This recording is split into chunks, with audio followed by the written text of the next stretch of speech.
கும்பராசியை பொறுத்தவரையிலும் ஏற்றமான காலம்.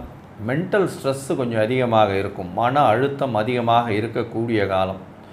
சனி பகவான் ஜென்மத்தில் இருக்கிறதுனால மன அழுத்தம் இருக்கும். உங்களுடைய ராசிக்கு 7ஆம் அதிபதியும் 8ஆம் அதிபதியும் சேர்ந்து உங்கள் ராசியில் இருக்கிறதுனால வேலை பளு அதிகமாக இருக்கும். வேலைக்காக சுற்ற வேண்டிய காலகட்டங்களாக இருக்கும். வேலை மாறுதல்கள் இருக்கக்கூடிய வாய்ப்புகள் உண்டு.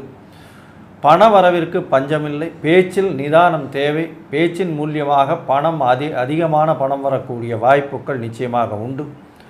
குழந்தைகள் மூலியமாக பெருமை. புதிய வீடு மனை வாங்கக்கூடிய வாய்ப்பு. புதிய கடன் வாங்கக்கூடிய வாய்ப்பு. குழந்தை பிராப்தி ஏற்படக்கூடிய பாக்கியம் நிச்சயமாக உண்டு.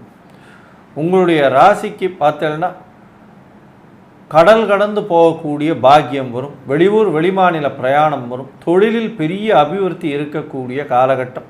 தொழிலில் புது யுக்திகள் கையாளக்கூடிய காலகட்டமாக இருக்கும்.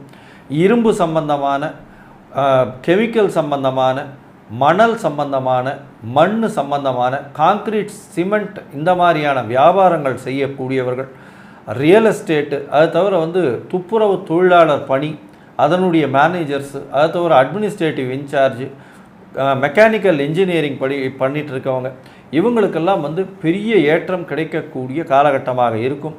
அரசியல் செல்வாக்கில் இருக்கிறவங்களுக்கு பெரிய மாறுதல்கள் வரக்கூடிய வாய்ப்புகள் நிச்சயமாக இருக்கும்.